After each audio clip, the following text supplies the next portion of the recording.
My father-in-law has been secretly telling my kids I'm not their real dad. I only found out because my 9-year-old asked me why I pretend to love them. I don't even know where to start with this because my hands are still shaking a little as I type. I, 50M, have been married to my wife Kara for 11 years. She has 2 kids from her first marriage, Lily, who's now 14, and Danny, who just turned 9. I've been in their lives since Danny was basically a toddler. I coached his soccer teams. I sat in the hospital with Lily when she got her appendix out 2 years ago. I drove them to every school event, every birthday party, every orthodontist appointment. I'm not their biological father, nobody has ever pretended otherwise, but I am their dad. That's just what I am. What I thought I was. Last Tuesday I was driving Danny home from his friend Marcus's house, just the 2 of us, and he was quiet in the backseat for a while. That's not unusual for him. He's a thinker, that kid, he'll sit with something before he says it. So I didn't push. Then out of nowhere he goes, "Dad, why do you pretend to love us?" I nearly ran the car off the road. Not literally, but my stomach dropped so hard I had to grip the wheel tighter. I said, "What? Danny, what do you mean? I don't pretend anything." And he said, really quietly, "Grandpa said that you're not our real dad and that you only act nice to us because you have to because of Mom." I pulled into a parking lot. I couldn't keep driving. I turned around to look at him and he had this expression I can't quite describe, except that it looked like he was bracing himself for me to confirm it. Like he'd been carrying this around and waiting to find out if it was true. I told him I loved him. That I had always loved him. That there is nothing fake or pretend about any of it. I told him that he and Lily are the best things in my life. He cried a little. I cried a little. It was a whole thing in a Walgreens parking lot. But after I dropped him off and he went inside, I sat in the car for another 20 minutes because I was furious in a way I didn't want him to see. Grandpa is Kara's father. His name is Ron. He's 74, retired, lives about 40 minutes from us, and has always been, let me be charitable, particular about things. He was polite at the wedding. Polite at family events. Stiff, a little formal, but polite. I always sensed that he thought Kara could have done better, that I wasn't exactly the vision he had for his daughter's second husband, but I wrote it off as normal father-in-law stuff. Retired guy used to being the authority in the room, not crazy about some guy waltzing in and playing dad to his grandkids. But this is different. I called Kara when I got home. She was still at work. I told her what Danny had said, word for word. Silence on the other end. She said, "Are you sure that's exactly what he said?" I said, "Kara. He's 9. He asked me why I pretend to love them. That's not something a 9-year-old invents." She said, I know, let me talk to him when I get home." She did. Danny told her the same thing he told me. He also said it wasn't the first time. He said Grandpa says it a lot and that he'd said it to Lily too. I hadn't talked to Lily about it yet because she's 14 and had been a little volatile about other things, and Kara asked me to let her handle it first. I agreed, maybe I shouldn't have, but I was trying to stay measured. Kara called Ron that night. I wasn't on the call. She told me afterward that he didn't deny it exactly but said he was just being honest with the kids about the situation and didn't think there was anything wrong with them understanding the reality of blended families. He apparently said he had a right to share his perspective with his own grandchildren. I asked Kara what she said to that. She said, "I told him it wasn't okay." I asked how he responded. She said, "He said he'd think about what I said." That's it. He'd think about it. No apology. No acknowledgement that he'd been doing this for God knows how long to a 9-year-old kid who then spent however many weeks wondering if his dad actually loved him. Just I'll think about it. I want to call Ron myself. Kara doesn't want me to. She says it'll escalate things and that she'll handle it. I've heard I'll handle it before with her family, and usually what that means is she has one uncomfortable conversation, Ron is vaguely dismissive, and then everyone pretends it didn't happen at the next family dinner. I am not willing to pretend this didn't happen. I asked Kara if she'd considered not bringing the kids to Ron's house until he actually apologizes, a real apology, and she got very quiet and said, "I don't want to use the kids as leverage." I said, "I'm not talking about leverage. I'm talking about not sending Danny back into a house where someone is actively telling him his dad doesn't love him." She said, "My dad isn't going to change. He's set in his ways, and I'd rather manage it than blow up the relationship." Manage it. I keep coming back to that phrase. I kept thinking about Danny being clingier than usual at certain points, or asking out of nowhere if I like spending time with him, or that moment about a year ago when he said you don't have to come to my soccer game if you don't want to in this very careful voice. I thought he was just a low-key kid. Now I'm wondering how long Ron has been doing this. I keep thinking about Lily too. She's been pulling away from me a little, and I assumed it was just normal teenage stuff, closer to her mom, asserting independence. But what if it's not that? What if Ron has been in her ear too? What if she's been pulling away because someone she trusts told her my affection isn't real? I don't know that. I'm speculating. But I can't stop. Kara's mom isn't in the picture. She passed from cancer 4 years ago, and Ron has leaned heavily into his role as family patriarch since then. He has a lot of access to these kids. He babysits sometimes. He does school pickups occasionally. He has been alone with them more times than I can count. I talked to my buddy Greg about it, and he said, "Man, you need to lawyer up." I don't even know what that means in this context because nothing here is legally actionable. There's no law against being a cruel old man.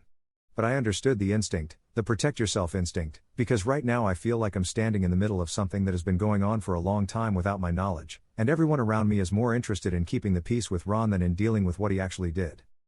Kara texted me this afternoon that she set up a dinner with Ron for next week. Just her and him. To really talk it through. Next week. And tonight Lily came downstairs while I was making dinner, sat on the counter the way she used to when she was little, and said, "Hey, can I ask you something?" I said sure.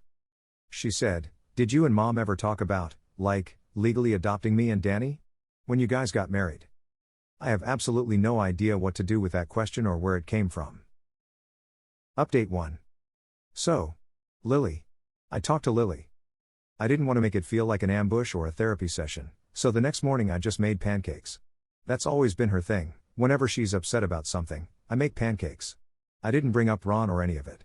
I put the plate down, sat across from her, and eventually she looked up and said, "You heard what I asked you last night, right? About adopting." I said yeah.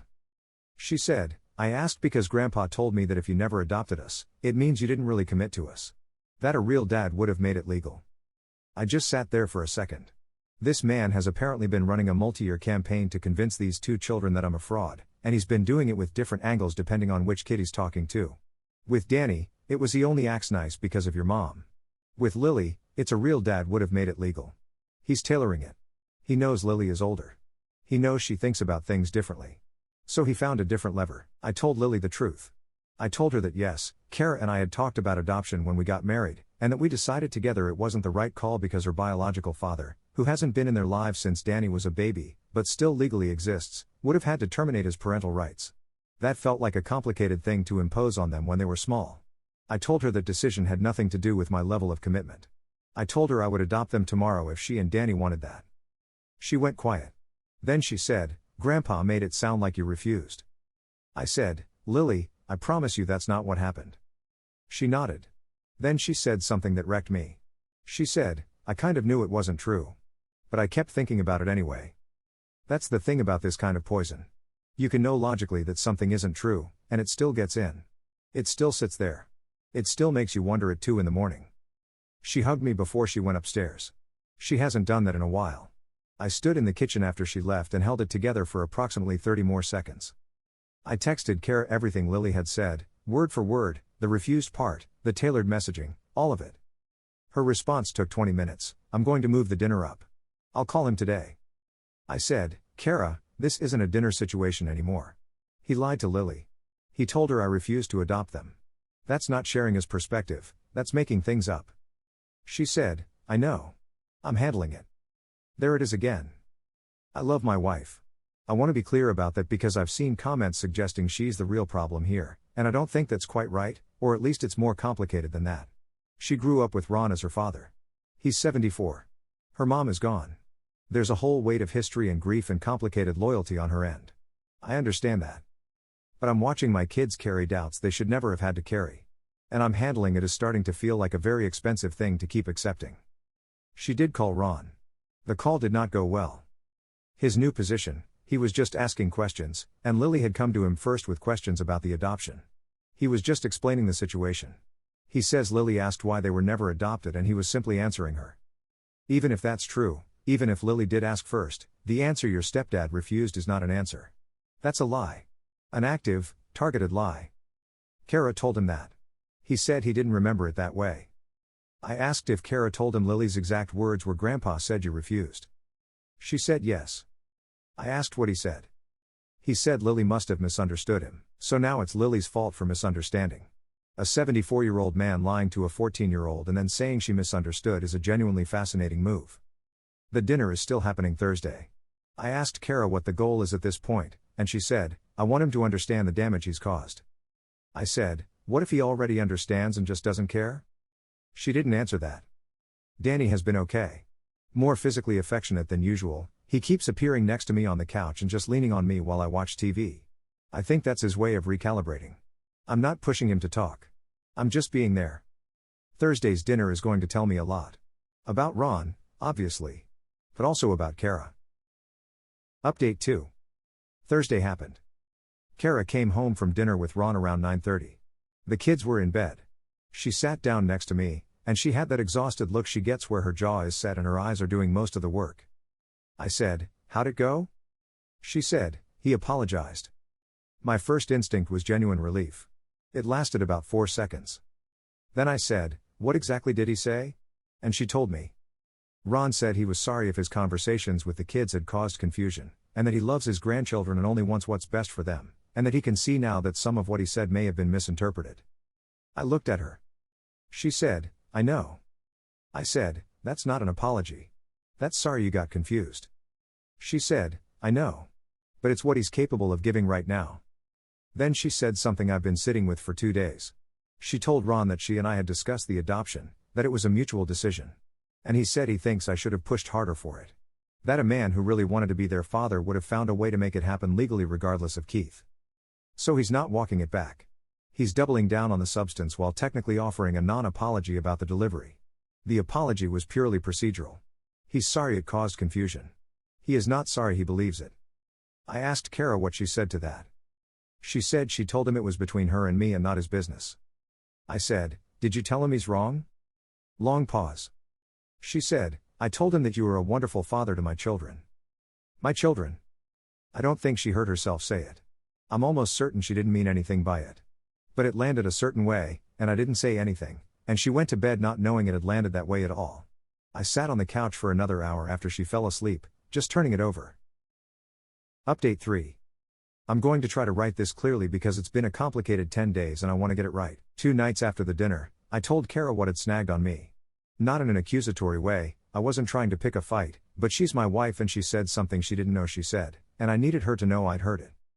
I said, when you got home Thursday, you said you were a wonderful father to my children. And I know that's not how you think of it. But I need you to know that right now, after everything Ron has been doing, that's the kind of thing that gets in. She stared at me for a second. Then her face crumpled a little. She said, oh God. I didn't even notice. I said, I know.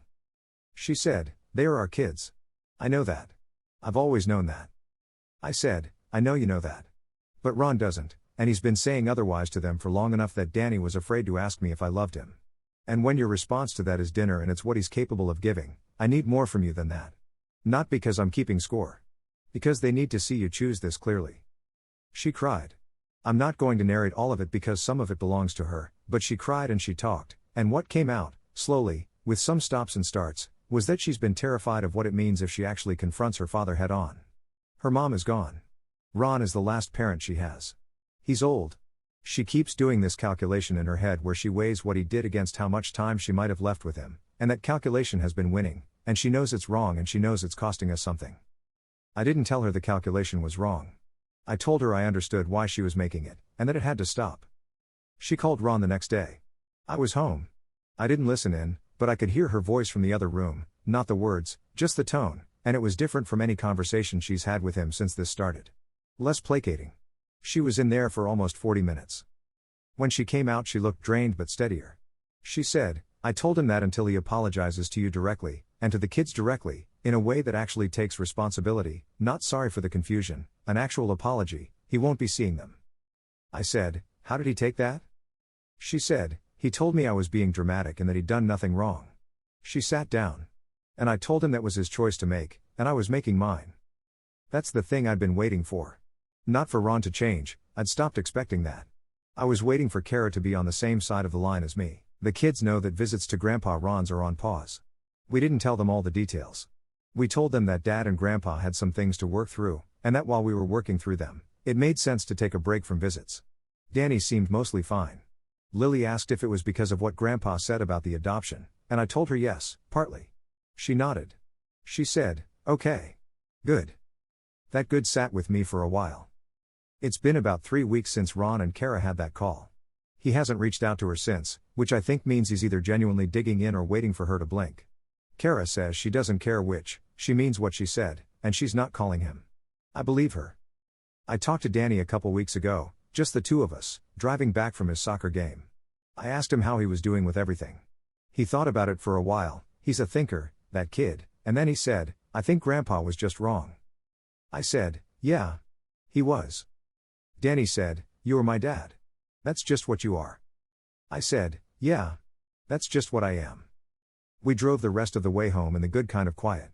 The kind where there isn't anything left to say because everything that needed saying already got said. I don't know what happens with Ron from here. Maybe he comes around. Maybe he doesn't. He's 74 and has believed what he believes for longer than I've been in this family, and people that set in their thinking don't often change because someone asked them to. Kara knows that. She's grieving something, the father she wanted him to be, maybe, or the version of this she thought she could manage into being okay. I'm trying to give her room to do that. What I know is this: Danny asked me why I pretend to love him, and I pulled into a parking lot and I told him the truth, and he believed me. Lily sat on the counter and ate pancakes and said I kind of knew it wasn't true and then hugged me before she went upstairs. Those moments are real. They happened. Ron didn't take them and he can't. That's what I keep coming back to when I'm up too late thinking about all of this. They're my kids. That's just what they are. Hi there, if you made it so far. Consider dropping a like and maybe subscribing. Thanks. And have a nice one.